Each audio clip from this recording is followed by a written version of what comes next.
ध्यान दीजिए, पिछली वीडियो में या पिछले क्लास में मैंने आपको पादप जगत प्लांट किंगडम के जनरल कैरेक्टर आपको बताए थे और उसका वर्गीकरण बताया था कि सभी पौधों को R.H. व्हिटेकर ने 5 वर्गों में विभक्त किया था, जिसमें पहला वर्ग था थैलोफाइटा, दूसरा वर्ग था ब्रायोफाइटा और तीसरा वर्ग था टेरिडोफाइटा, चौथा वर्ग था जिम्नोस्पर्म और पांचवा वर्ग था एंजियोस्पर्म।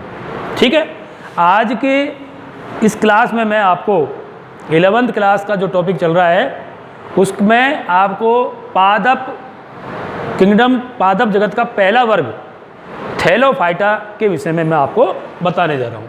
तो ध्यान दो,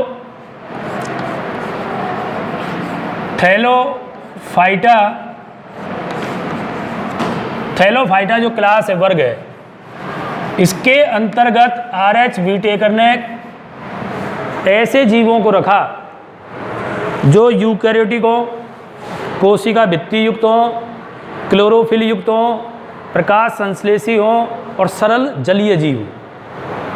दोबारा ध्यान दो, कोशिका भित्ति युक्त, क्लोरोफिल युक्त, प्रकाश संश्लेषी, सरल जलीय जीवों को R.H. व्हिटेकर ने थैलोफाइटा समूह में रखा, जिनको कहा जाता है शैवाल। क्या कहा जाता है? शैवाल या एल्गी। इनको शैवाल या एल्गी कहते हैं। क्लियर? ये जो शैवाल और एल्गी हैं, इनके विषय में हम इस वर्ग के अंदर पढ़ेंगे।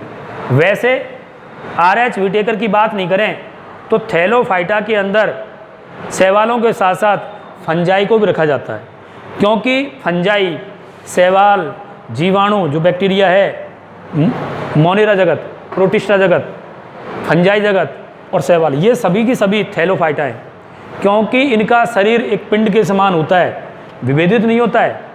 जैसे पौधों में जड़, तना, पत्ती पाई जाती हैं, लेकिन इनमें नहीं पाई जाती। इनका पादप शरीर एक पिंड के समान होता है, जिसको बोलते हैं थैलस, और इसी कारण से इसको थैलोफाइटा समूह में रखा गया।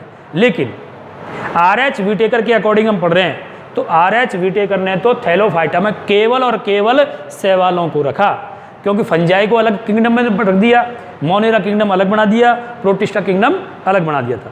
यहाँ केवल हम शैवालों की बात करेंगे। तो शैवालों की जब बात करते हैं तो मैं कुछ पॉइंट बता रहा हूँ, ध्यान दो। एल्गोलॉजी,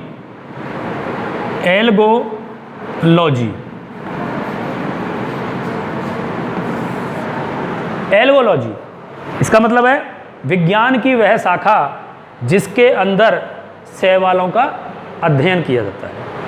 लॉजी मीन्स होता है लोगस, लोगस से मिला है लॉजी, और लोगस का मतलब होता है स्टडी, स्टडी का मतलब होता है अध्ययन। अब किसका? Algo, algo means algae, algae means शैवाल। विज्ञान की वह शाखा जिसके अंतर्गत शैवालों का अध्ययन किया जाता है उसे शैवाल विज्ञान या एल्गोलॉजी कहते हैं। क्या आएगा इसमें? शैवालों का अध्ययन, शैवालों का अध्ययन ही एल्गोलॉजी या शैवाल विज्ञान कहलाता है। ओके, अब इसमें दो शब्द आते हैं, father of algology, father of algology.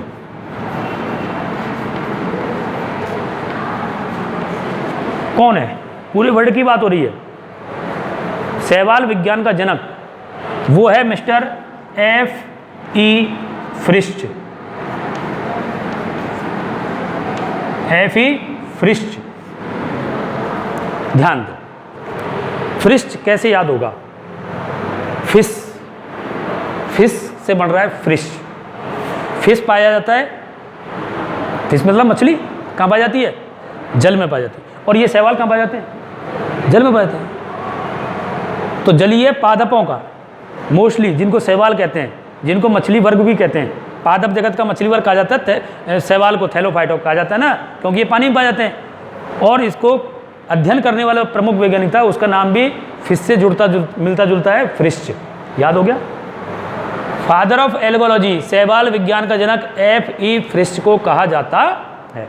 दूसरा, father of Indian algology.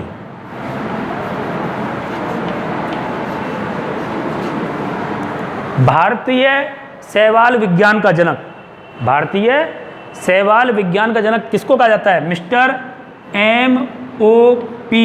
Iyengar. M.O.P. Iyengar जो है इंडियन एल्गोलॉजी का जनक है, भारतीय शैवाल विज्ञान का जनक है, फादर ऑफ इंडियन एल्गोलॉजी। दो बातें आ गई। एल्गोलॉजी मतलब शैवालों का अध्ययन, father of algology F E Fritsch, father of Indian algology किसको कहा जाएगा? M.O.P. आयंगर। ये एक सामान्य बातें मैंने आपको बताई, ये कंपटीशन में पूछ ली जाती है, जनरल जानकारी है, पूछ ली जाती है। अभी मैं शैवालों के लक्षणों की बात करूंगा। शैवाल जो हैं, जो थैलोफाइटा समूह में रखी गई हैं, उनकी बात मैं आपसे करूं तो ध्यान दीजिए, इसके सामान्य लक्षणों की मैं बात करने जा रहा हूं। शैवाल, एल्गी,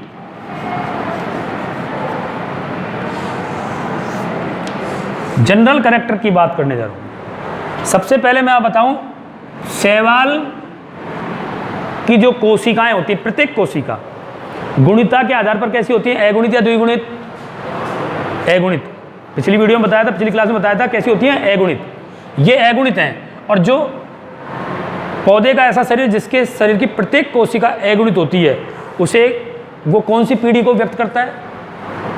युग्मकोद्भिद पीढ़ी, गैमीटोफाइट जनरेशन को प्रेजेंट करता है। तो ये क्या है? ये युग्मकोद्भिद पीढ़ी को प्रेजेंट करेगा, युग्मकोद्भिद पीढ़ी को प्रेजेंट करेगा ये, क्योंकि ये कैसे होते हैं? अगुणित होते हैं। इसके शरीर की प्रत्येक कोशिका अगुणित होती है। कोई दूसरा पॉइंट, ये जलीय आवास में पाए जाते हैं, मोस्टली जलीय आवास में पाए जाते हैं, जल में या ऐसे स्थान पर जहाँ नमी हो। क्या पर हो? वहाँ पर नमी हो, गीलापन हो, उस स्थान पर रहते हैं। इसलिए इनको हाइड्रोफाइट्स भी नाम दिया गया था। क्या नाम दिया गया था? हाइड्रोफाइट्स। ठीक है। ये दोनों प्रकार के जल में पाए जा सकते हैं, लवणीय जल यानी कि समुद्री जल, खारा पानी, और दूसरा अलवणीय जल जिसको अंग्रेजी में बोलते हैं फ्रेश वाटर, मीठा जल। नदी और तालाबों का जो जल होता है वो फ्रेश वाटर, मीठा जल, अलवणीय जल कहलाता है, जबकि समुद्र का जो जल होता है वह खारा जल, अलवणीय जल या मैरीन वाटर बोलते हैं उसको। क्या बोलते हैं? Marine water. दोनों जगह पर यह पाया जा सकता है। ठीक है, आवास की बात हमने करी। दूसरा बात आता है, ये जो शैवाल होते हैं इनकी कोशिका भित्ति, सेल वाल, मोस्टली सेलुलोज बनी होती है, सेल्यूलोज की बनी होती है। किसकी बनी होती है? सेल्यूलोज। इनमें क्लोरोफिल प्रेजेंट होता है। क्या होता है? क्लोरोफिल प्रेजेंट होता है। इसलिए ये कैसी होती हैं? प्रकाश संश्लेषी होती हैं, प्रकाश संश्लेषी होती हैं। मतलब ये स्वपोषी हैं, स्वपोषी, ऑटोट्रोफस। अधिकतर सभी शैवालों में क्लोरोफिल प्रेजेंट होता है। ये फोटोसिंथेसिस कर सकती हैं। फोटोसिंथेसिस होती है, सिंथेटिक प्रक्रिया के द्वारा, प्रकाश प्रक्रिया के द्वारा अपना भोजन स्वयं बना सकती हैं। इसलिए इनको स्वपोषी या ऑटोट्रोफस कहा जाता है। क्या कहा जाता है इनको? ऑटोट्रोफस कहा जाता है। ठीक है। दूसरा, संचित जो भोजन है, इनका जो संचित भोजन है वो मोस्टली स्टार्च या मंड होता है, स्टार्च या मंड के रूप में पाया जाता है। अधिकतर शैवालों में भोजन का संचय स्टार्च या मंड के रूप में होता है, क्योंकि ये पौधे का एक वर्ग है, पादप जगत का एक वर्ग है। और मैं पहले भी बता चुका हूँ आपको, सभी पौधों में मोस्टली भोजन का संचय, सभी पौधों में भोजन का संचय जो होता है वह स्टार्च या मंड के रूप में होता है, जबकि जंतुओं में और फंजाई में भोजन का संचय ग्लाइकोजन और तेल की बूंदों के रूप में होता है। ये पहले बताया था मैं, और कंपेरेटिव बता रहा हूँ, तुलनात्मक, जिससे आपको याद हो जाए। ध्यान दो, फंजाई में और एनिमल्स में जो भोजन का संचय है वह ग्लाइकोजन और ऑयल ड्रॉप्स, तेल की बूंदों के रूप में होता है। क्लियर? आगे बात करें हम इसमें तो ध्यान दो, सभी कोशिकाएं, सेल्स समान होती हैं, कोई अंतर नहीं होता है, इसलिए इनको सरल जीव कहा जाता है। ऐसे एक कोशिक या बहुकोशिक जीव जिनमें कोशिकाएं लगभग समान हो या उनमें ऊतक हो, किंतु उनमें अंग और तंत्र का डिवाइडेशन नहीं हो, अंग और तंत्र स्तर का विभेदन नहीं होता है, उन सभी जीवों को सिंपल ऑर्गेनिज्म, सरल जीव कहा जाता है। ये भी सरल जीव हैं क्योंकि इनके शरीर की प्रत्येक कोशिका समान होती है। ओके, समान कार्य करती हैं, समान रचना होती है, कोई अंतर नहीं होता है। हाँ, इसलिए इनकी प्रत्येक कोशिका सेल, प्रत्येक कोशिका में जनन की क्षमता प्रेजेंट, प्रत्येक कोशिका में जनन करने की क्षमता पाई जाती है। अगर कोई बहुकोशिका उसकी एक कोशिका को अलग कर दें तो वो एक कोशिका दोबारा से अपना बहुकोशिक तंतु बना लेगी। इसीलिए मैंने आपको बताया था पहले कि इनके जो जननांग होते हैं, इनके जो रिप्रोडक्टिव ऑर्गन्स होते हैं वो कैसे होते हैं? एक कोशिक। कैसे बताए थे मैंने आपको? एक कोशिक। प्रत्येक कोशिका में जनन की क्षमता होती है। इसी आधार पर मैंने बताया कि थैलोफाइटर जो शैवाल हैं उनकी प्रत्येक कोशिका में जनन की क्षमता होती है और इसीलिए इनके रिप्रोडक्टिव ऑर्गन्स, जननांग एक कोशिक यूनिसेलुलर होते हैं। कैसे होते हैं? यूनिसेलुलर होते हैं।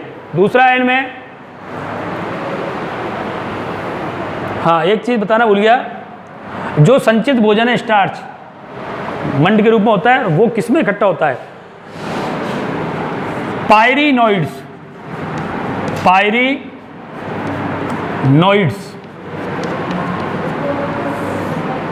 के रूप में। पायरिनोइड्स विशिष्ट प्रकार की रचना होती है शैवालों की कोशिकाओं में और उसी पायरिनोइड्स के अंदर स्टार्च या मंड या कोई अन्य संचित पदार्थ इसी में इकट्ठा होता है। जैसे कोशिकाओं के अंदर सेल ऑर्गेनेल्स, कोशिकांग पाए जाते हैं, जैसे कि माइटोकॉन्ड्रिया, गोल्जी बॉडी, आपके लाइसोसोम, मीसोसोम, उसी प्रकार ये पायरिनोइड्स होते हैं जिनके अंदर भोजन संचित होता है। ध्यान रखना, यहाँ पर इंपॉर्टेंट क्वेश्चन पूछा गया है कि शैवालों में भोजन का संचय होता है, केंद्रक में, गोल्जी काय में, माइटोकॉन्ड्रिया में, पायरिनोइड्स में। क्या उत्तर आएगा? पायरिनोइड्स। क्या उत्तर आएगा? पायरिनोइड्स इसका उत्तर आएगा। क्लियर? इसी प्रकार यदि मैं और बात करूं, ध्यान दो, चूंकि ये सभी शैवाल भैया ध्यान दो, चूंकि ये सभी शैवाल पानी में पाई जाती हैं, जल में पाई जाती हैं। सामान्यतः किसी भी वस्तु को यदि हम जल में डाल दें तो कुछ समय के बाद वो सड़ जाती है और गल जाती है, लेकिन ये तो पानी में ही उगती हैं, पानी में रहती हैं, फिर भी ये सड़ती और गलती नहीं है। तो प्रश्न पूछा जाता है, क्या कारण है कि जल में रहने वाले जलीय पादप सड़ते और गलते नहीं हैं? इसका मूल कारण है कि सभी जलीय पादपों के शरीर के ऊपर श्लेष्मा का आवरण पाया जाता है। किसका आवरण पाया जाता है भाई? श्लेष्मा का। तो शरीर पर श्लेष्मी आवरण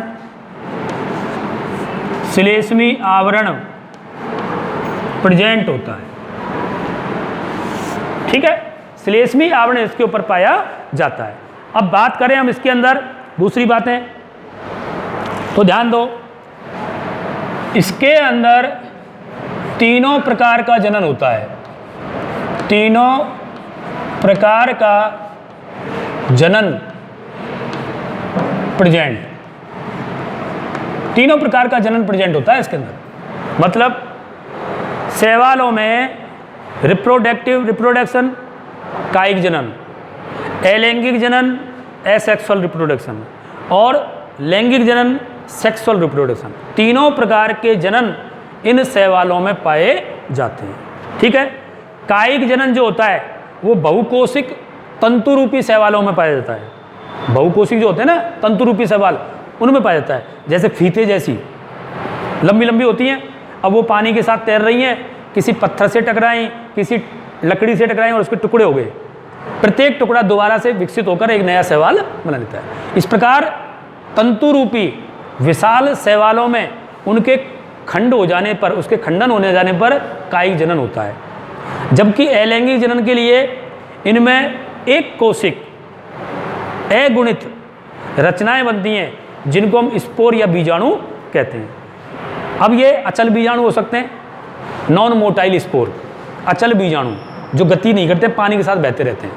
दूसरा होता है गतिशील बीजाणु, जू स्पोर, एकाइनिट, निश्चेष्ट बीजाणु, पालमेला अवस्था। ये कई चीज़ें हैं। दोबारा ध्यान दो, प्रश्न पूछा जाएगा कि शैवालों में अलैंगिक जनन कौन सी रचनाओं के द्वारा होता है।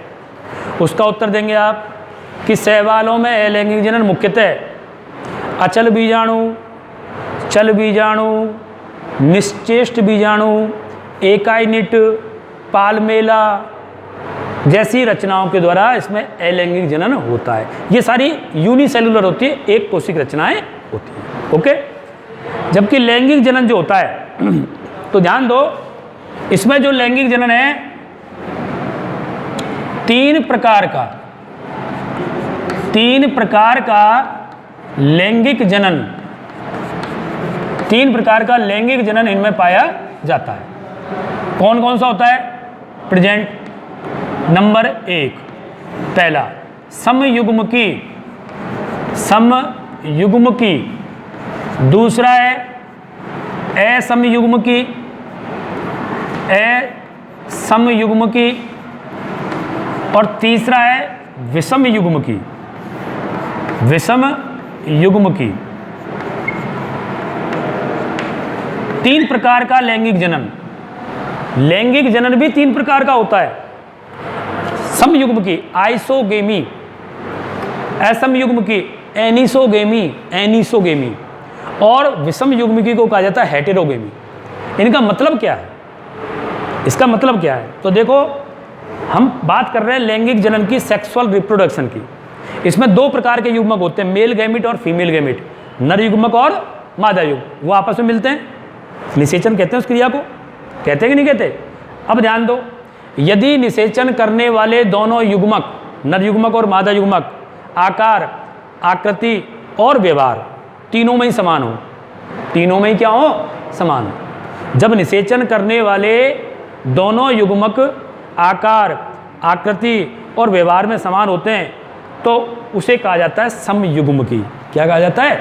समयुग्मकी। जबकि निषेचन करने वाले दोनों युग्मकों में उनका आकार समान हो लेकिन आकृति और व्यवहार असमान हो। उनमें व्यवहार का मतलब एक गतिशील और एक अगतिशील हो, एक गतिशील हो और एक अगतिशील हो।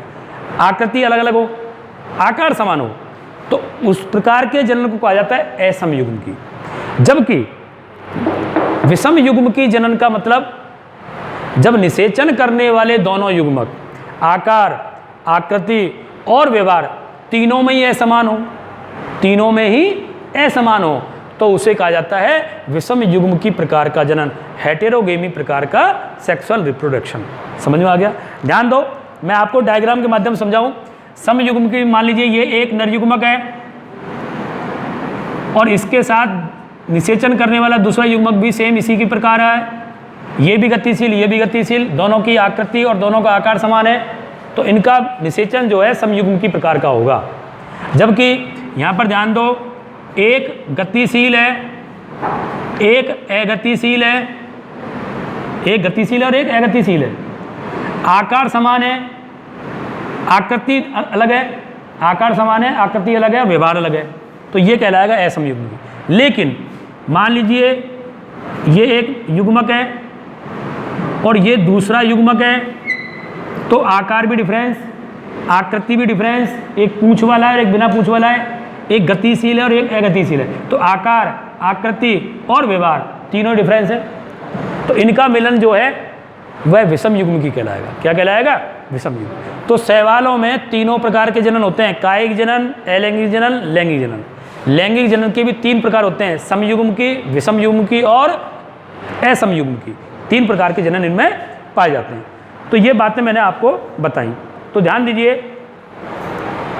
ये जो शैवाल होती हैं कई प्रकार की होती हैं। एक कोशिक शैवाल भी होती है, तो बहुकोशिक भी होती है, अलग अलग रूपों में पाई जाती है। कुछ एग्जाम्पल जो मोस्टली इम्पोर्टेंट होते हैं उनके विषय में बात करूँगा। R.H. विटेकर ने कई जगह अपने वर्गीकरण में गलती की थी। पहली गलती मैं आपको बता चुका हूँ यीस्ट के बारे में। एक कोशिक यीस्ट को उसने रखना चाहिए था प्रोटिस्टा जगत में, लेकिन उसने प्रोटिस्टा जगत में नहीं रखा, उसको फंजाई जगत में रखा। एक कोशिक यीस्ट। ऐसे ही एक शैवाल है जो एक कोशिक है, जिसका नाम है क्लेमाइडोमोनास। क्लेमाइडोमोनास जो एक कोशिक शैवाल है, जिसको रखना चाहिए था प्रोटिस्टा जगत में, लेकिन वहाँ नहीं रखा, उसको प्लांटी किंगडम में ही रखा, थैलोफाइटा में रखा। क्यों? क्योंकि उस क्लेमाइडोमोनास का जो लाइफ साइकिल है, जीवन चक्र है, वो उच्च विकसित शैवालों के समान होता है। ठीक है, तो ध्यान दीजिए, कुछ एग्जाम्पल मैं आपको बता रहा हूँ यहाँ पर। जैसे एक कोशिक शैवाल,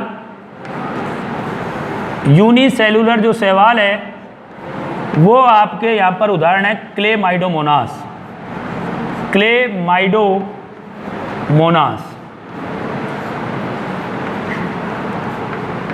ये एक कोशिक शैवाल होती है और इसकी रचना इस प्रकार से होती है। द्विपक्षमाभिक होती है, गतिशील होती है, पानी के अंदर स्वतंत्र रूप से गति करती है। कोई बुक लिख रहा है? बुक देना। दूसरा है कॉलोनियल।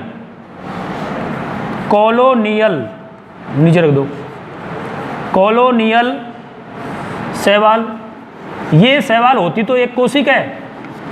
कॉलोनियल शैवाल की बात कर रहा हूं, जो होती तो एक कोशिक है, लेकिन कॉलोनी मीन्स ग्रुप, समूह बनाकर रहती है। और इसका जो समूह बनता है बिल्कुल गोल गेंद के समान बनता है, गेंद के समान, एक बॉल के समान इसका ग्रुप बनता है, कॉलोनी बनती है।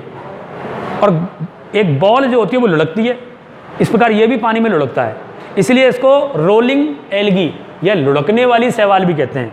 क्या बोलते हैं इसको? लुढ़कने वाली शैवाल, जिसका उदाहरण है वॉलवॉक्स।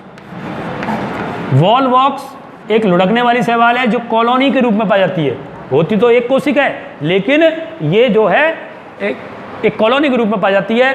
और इसका डायग्राम यदि मैं आपको दिखाऊं, आपकी जो NCERT की बुक है उसके अंदर इसका डायग्राम बड़ा स्पष्ट दे रखा है। क्योंकि यहाँ डायग्राम मैं बढ़ाऊँगा तो टाइम लग जाएगा, इसलिए मैं आपको बुक के माध्यम से ही इसको बता रहा हूँ। तो ध्यान दीजिए, ये जो डायग्राम है ये कॉलोनियल है, ये है तो एक कोशिक, लेकिन एक कोशिक वॉलवॉक्स ग्रुप बना लेते हैं एक बॉल के समान। इस कॉलोनी को ही ग्रुप कहा जाता है, समूह कहा जाता है।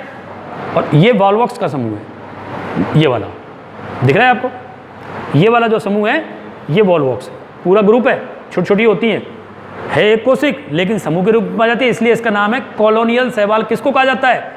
वॉलवॉक्स को। किसको कहेंगे हम? वॉलवॉक्स। चूंकि इसका कॉलोनी एक बॉल के समान बनता है जो पानी में लुढ़कती है, इसलिए इसको लुढ़कने वाली शैवाल भी कहते हैं। क्लियर? आगे ध्यान दो। दूसरा है फिलामेंटस एल्गी। फिलामेंटस एल्गी मतलब तंतु रूपी शैवाल। कौन सी? तंतु रूपी। यहाँ लिख देता हूं मैं, तंतु रूपी शैवाल। ये बहुकोशिक होती हैं, फीते जैसी आकृति की होती हैं। और इसके 2 एग्जाम्पल मैं आपको बताऊं, एक है स्पाइरोगायरा और दूसरा है यूलोथ्रिक्स। एक है स्पाइरोगायरा और दूसरा है यूलोथ्रिक्स।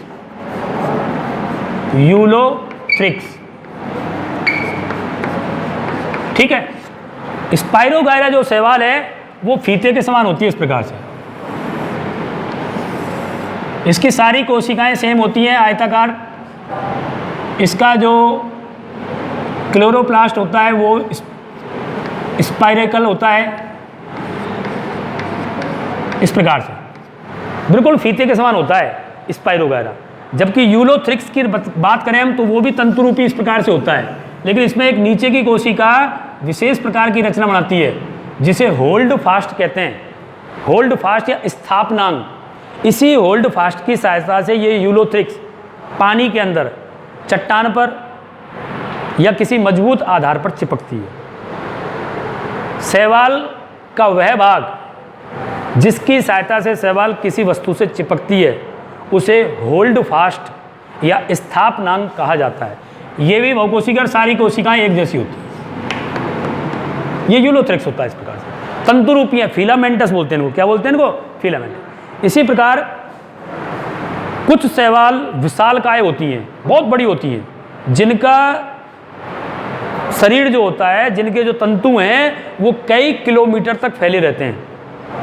ऐसा ही एक शैवाल है जो विशालकाय शैवाल के नाम से जानी जाती है, उसका नाम है कैल्प। कैल्प बड़ी बहुत ज़्यादा विशालकाय है। अब इतना विशाल एरिया जो किलोमीटर तक फैला हो, तालाब और नदी में नहीं पाई जाती है। ये जो कैल्प शैवाल है मोस्टली आपके समुद्री जल में पाई जाती है। बड़ी इंपॉर्टेंट है, इंपॉर्टेंस के बाद बात करेंगे, लेकिन जब यहाँ आ गया कैल्प का नाम तो मैं बता देता हूँ। कैल्प बहुत ही महत्वपूर्ण शैवाल है क्योंकि इस शैवाल से आयोडीन प्रचुर मात्रा में मिलता है। क्या मिलता है? आयोडीन प्रचुर मात्रा में मिलता है।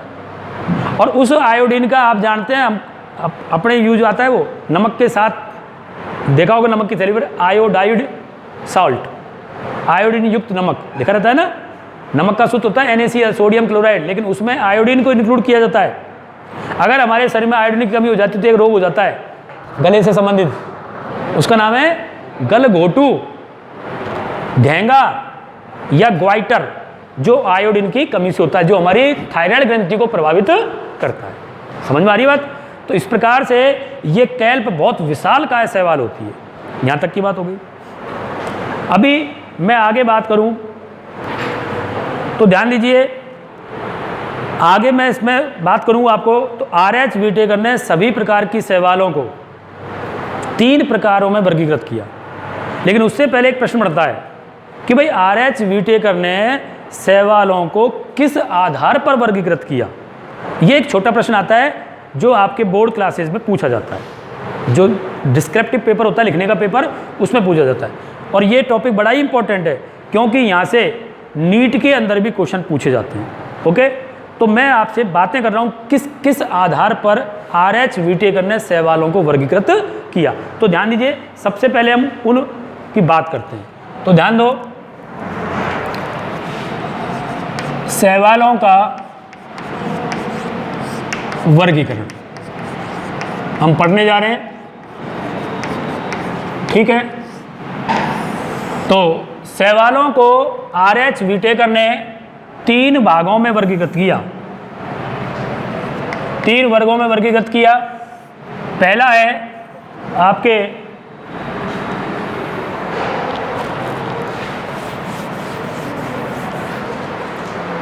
पहला जो वर्ग है वो है आपका क्लोरोफाइसी। क्लोरोफाइसी, क्लोरोफाइसी वर्ग, जिसको सामान्य भाषा में कहा जाता है हरे शैवाल। हरे शैवाल। दूसरा पॉइंट जो है वो है आपका फियोफाइसी। फियोफाइसी, जिसको सामान्य भाषा में कहा जाता है भूरी शैवाल। भूरी शैवाल। और तीसरा है रोडोफाइसी। रोडोफाइसी, या सामान्य भाषा में इसे कहा जाता है लाल शैवाल। लाल शैवाल, ठीक है। मैंने बात करी थी कि RH व्हिटेकर ने इन शैवालों को कितने वर्गों में और किस आधार पर वर्गीकृत किया। तो इसने शैवालों को 3 वर्गों में, क्लोरोफाइसी, फियोफाइसी और रोडोफाइसी, ये क्रम ध्यान रखना। पहले हरी शैवाल, फिर भूरी शैवाल, फिर लाल शैवाल, 3 क्रम है। अब किस आधार पर वर्गीकृत किया मैं यहाँ लिखता हूँ। सबसे पहला है वर्णक की उपस्थिति के आधार पर, कि इन शैवालों में कौन सा पिगमेंट पाया जाता है, कौन सा पिगमेंट पाया जाता है। दूसरा, संचित भोजन के आधार पर। संचित भोजन कि इनमें भोजन किस रूप में संचित होता है, उसके आधार पर। तीसरा लिया गया कोशिका भित्ति का संगठन। कोशिका भित्ति किसकी बनी होती है? कोशिका भित्ति का संगठन, भाई किस किस से इसका संगठन हुआ है उसके आधार पर। ठीक है, तो पहला लिया इनमें उपस्थित वर्णक के आधार पर, दूसरा लिया इनमें भोजन का संचय किस रूप में होता है, और तीसरा लिया कोशिका भित्ति किसकी बनी होती है, और चौथा लिया इसमें पक्षमावों या कसाभिकाओं की संख्या के आधार पर, कसाभिकाओं की संख्या के आधार पर, और पांचवा लिया आवास के आधार पर, ये कहाँ किस प्रकार के जल में ये पाई जाती है। इस प्रकार ये प्रमुख आधार थे जिनके आधार पर आर.एच. व्हिटेकर ने सभी शैवालों को वर्गीकृत किया। पहले दोबारा सुन लो, उपस्थित वर्णक के आधार पर, संचित भोजन के आधार पर, कोशिका भित्ति के संगठन के आधार पर, उपस्थित कसाभिकाओं की संख्या के आधार पर और आवास के आधार पर इसने सभी शैवालों को 3 वर्गों में डिवाइडेड किया। पहला क्लोरोफाइसी, दूसरा फियोफाइसी, तीसरा रोडोफाइसी। ओके, अब ध्यान दो, वर्णक की बात करते हैं। सभी शैवालों में क्लोरोफिल ए तो प्रेजेंट होता ही होता है, क्लोरोफिल ए और क्लोरोफिल ए। क्लोरोफिल एक यूनिवर्सल प्रकाश संश्लेषी वर्णक है जो सभी शैवालों में, सभी पौधों में, यहाँ तक कि नील हरित शैवालों में भी ये पाया जाता है। यूनिवर्सल है, जो भी प्रकाश संश्लेषण करेगा उसमें क्लोरोफिल ए अवश्य पाया जाएगा। ध्यान से सुन लेना, ये क्लोरोफिल ए पौधों में भी होता है, ये क्लोरोफिल इन यूकैरियोटिक शैवालों में होता है, और यही क्लोरोफिल ए प्रोकैरियोटिक शैवाल जिनको बोलते हैं नील हरित शैवाल, उनमें भी पाया जाता है। क्लियर? तो दूसरी बात, ए तो कॉमन हो गया। अब हरी शैवालों में इसके अलावा पाता है क्लोरोफिल बी, इसके बाद फियोफाइसी में क्लोरोफिल सी, और इधर रोडोफाइसी में क्लोरोफिल डी उपस्थित होता है। 5 प्रकार के होते हैं, ए बी सी डी और ई। इनमें ए तो कॉमन है। अब मैंने क्रम बताया, पहले हरी, फिर भूरी, फिर लाल, तो भूरी लाल हरी में कौन सी आएगी? बी, फिर सी और फिर डी। तो ए बी, ए सी और ए डी क्लोरोफिल, ये समझ में आ गया। हरी शैवालों में क्लोरोफिल ए और क्लोरोफिल बी होता है, लेकिन भूरी शैवाल और लाल शैवालों में एक वर्णक एक्स्ट्रा और पाया जाता है। जो भूरी शैवाल होती है उनमें भूरे रंग का वर्णक होता है फ्यूकोजेंथिन। फ्यूकोजेंथिन नामक वर्णक अलग से पाया जाता है, जिसकी वजह से इनका रंग भूरा होता है। इसी प्रकार लाल रंग की वर्णों में, लाल रंग की जो शैवाल है उनमें लाल रंग का वर्णक पाया जाता है, जिसका नाम है आर फाइकोइरिथ्रिन। फाइकोइरिथ्रिन ये एक्स्ट्रा है, जिसकी वजह से इनका रंग निर्धारित होता है। तो प्रश्न पूछा जाता है, भूरी रंग की शैवालों में भूरे रंग का वर्णक कौन सा है? फ्यूकोजेंथिन। और लाल रंग की शैवालों में लाल रंग का वर्णक कौन सा है? फाइकोइरिथ्रिन, आर फाइकोइरिथ्रिन। ठीक है, इस प्रकार से ये वर्णक पाए गए। अब बात करें संचित भोजन की, तो ध्यान दो, क्लोरोफाइसी और रोडोफाइसी और फियोफाइसी तीनों में भोजन का संचय अलग अलग रूप में होता है। हरी शैवालों में तो मोस्टली स्टार्च या मंड के रूप में ही भोजन का संचय होता है, स्टार्च या मंड के रूप में। जबकि जो भूरे रंग की शैवाल है उनमें भोजन का संचय मैनीटोल और एक है इसके अंदर लेमिनेरियन, मैनीटोल लेमिनेरियन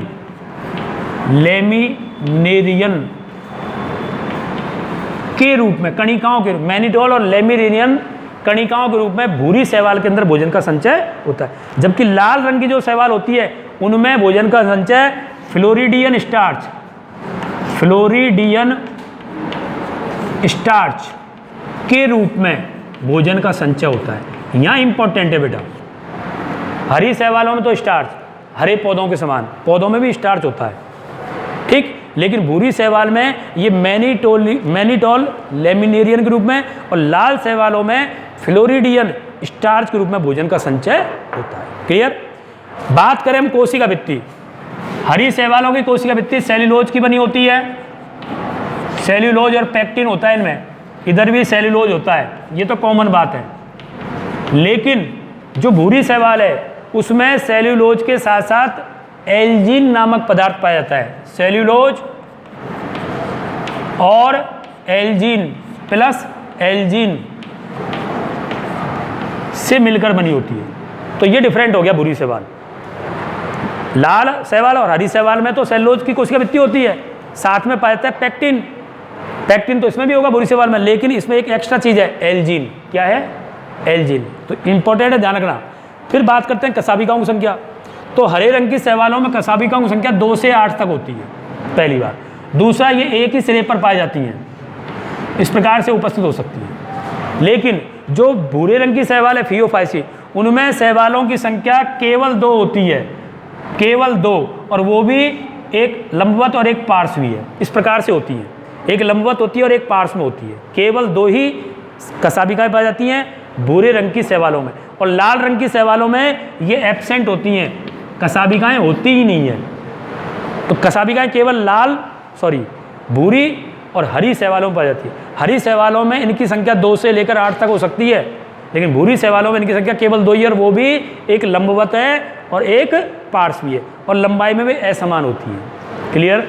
अब बात करें आवास की, तो हरे रंग की जो शैवाल है वो दोनों प्रकार के जल में पाई जाती है, लवणीय और अलवणीय।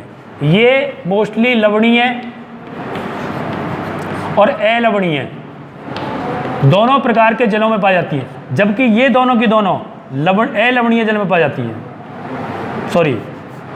लवणीय जल यानी कि समुद्री जल, यानी कि मैरीन वाटर में पाई जाती हैं लाल और भूरी शैवालें। क्लियर? समुद्र के अंदर यदि हम बात करें, ऊपर से नीचे की तरफ जैसे जैसे गहराई बढ़ती जाएगी इसी क्रम में ये शैवाल पाई जाती है। सतह पर, समुद्र की सतह पर पाई जाने वाली शैवालें हैं क्लोरोफाइसी। फिर जैसे जैसे धूप कम होती जाएगी, प्रकाश कम होता जाएगा, तो फिर पाई जाएंगी फियोफाइसी, और लास्ट में समुद्र के तली में, समुद्र के पेंदे में जो शैवाल पाई जाती है वो होती है रोडोफाइसी। ओके, यहाँ तक सूर्य का प्रकाश पहुँचता है, जहाँ तक सूर्य का प्रकाश पहुँचेगा वहाँ तक तो हरी शैवाल पाई जाएगी, और जहाँ सूर्य का प्रकाश पहुँचना बंद हो जाता है समुद्र की गहराई में, वहाँ भूरी शैवाल और लाल शैवालें पाई जाती हैं। तो फिर प्रश्न ये होता है कि समुद्र की गहराइयों में जहाँ सूर्य का प्रकाश नहीं पहुँचता है, वहाँ इनको ऊर्जा का स्रोत क्या है इन शैवालों को? तो ध्यान दीजिए, अल्ट्रावायलेट किरणें और इंफ्रारेड अवरक्त प्रकाश, सूर्य का अवरक्त प्रकाश और सूर्य का पराबैंगनी प्रकाश यहाँ तक पहुँचता है, जबकि इनको जो प्रकाश मिलता है वो श्वेत प्रकाश होता है, वाइट लाइट होती है जो आपको दिखाई देता है, जिसको दृश्य प्रकाश कहते हैं। क्या बोलते हैं? दृश्य प्रकाश। इस प्रकार RH विटेकर ने सभी शैवालों को 3 भागों में वर्गीकृत किया। आप ये पूरा टॉपिक इम्पोर्टेंट है, बड़े ध्यान से पढ़ें, समझें। कहीं कोई समस्या है तो आप मेरे से दोबारा पूछ सकते हो। ठीक है, अगली वीडियो में मैं अगला टॉपिक समझाऊंगा। Thank you.